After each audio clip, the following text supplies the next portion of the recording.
Hey everybody, welcome back to microbeerreviews.com. Tonight, this beer from DuClaw, I cheated. I'll just go ahead and give you my disclaimer before the review. I saw this on the shelf and I thought, all right, maybe DuClaw is breaking out of the chocolate porter stout market, and came in a 4-pack. It's called the Rule of Three. It's very appropriately named because it has Centennial hops, Citra hops, and Simcoe Lupulin Powder is the way it's described on the website. Hops. 3 very well-known hops, but I thought, okay, I mean, we've been through this before, right? I call it wash, rinse, repeat. So how in the world are they going to throw these 3 hops together and do something spectacular? But it's dry hopped times 3. With those hops. It's considered a double IPA because it's 8.8% ABVs. The other cool thing about this that I have to give DuClaw a lot of credit for is they kind of redid their labeling. I mean, this is brand new artwork. I cannot think of a beer offhand that I've had from DuClaw that was in a can. So they've switched from 4-packs of bottles to cans. It's the typical price point. It was $16, might have been $17 for the 4-pack. But again, this was a scenario where I thought, all right, so they're kind of branching out. So it says, in the world of art, music, and literature, the number 3 is very significant. This rule holds true when crafting beer as well. It says we were compelled to produce this double IPA with the 3 hops I just mentioned. The result is a piney, resinous brew with tropical flavor notes that shine through, creating a balance and a complexity. The Rule of 3 showed us the way, and we followed. So smash 3 really good hops together, do it to where there's a good blend and harmonious marriage there, and you might have a good double IPA. So, as we say on microbeerreviews.com, let's get it into the glass. DuClaw's out of Baltimore, Maryland. And again, I mean, they've got some phenomenal chocolate and coffee darker beers that are well known. And this is kind of a new one for me with them. So this is, again, I cheated. I've already had one of these. It's what I call cloudy. It's hazy. There's a little bit of stuff floating around, which is common with these beers. Most of these you want to pour, just give it 3 to 5 minutes. It doesn't take long. You know, let all the yeast and the wheat or whatever's in there kind of float back down to the bottom. But this is kind of that new craze of beer.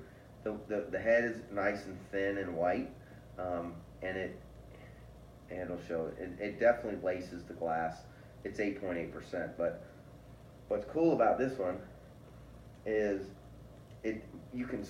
so aroma to me is really important at this price point. So it needs to smell good and obviously needs to taste good. But this particular beer, you can smell the Simcoe hops.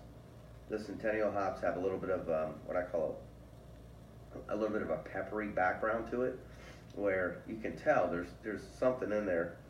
It's got a little bit more that pininess, the resinous that they talk about. They love the word dank. I mean, it definitely has a dank smell to it because of the ABVs and of course the hops that are involved. There's a little bit of sweetness, like a grapefruit. But the point is I mean, you can smell it's a very complex beer, and it's got some really good, cool qualities to it.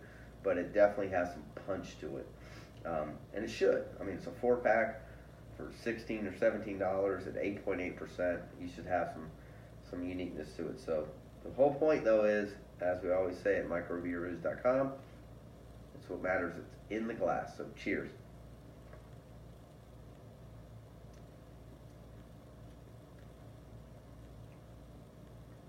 So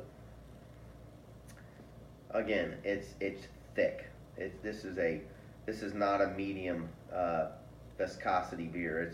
It's thick. It's rich. It's got some density to it. Definitely some, again, grapefruit at the front end.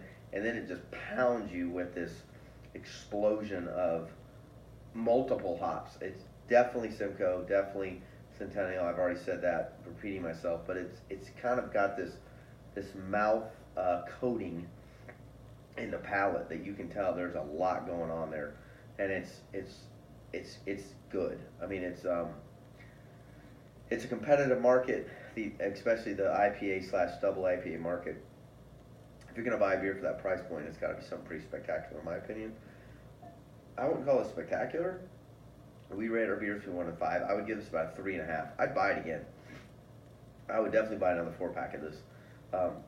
Again, it's something where you kind of have to be in the mood for it.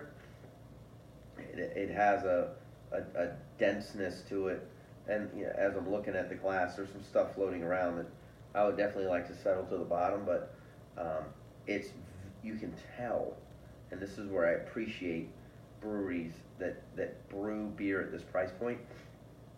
There's a lot going on in this beer. It costs them a lot of content of ingredients to make this beer. So we rate beers from 1 to 5. I already told you it's a 3.5. I think it's worth your money. Let me know if you've tried it. Leave comments on our YouTube channel.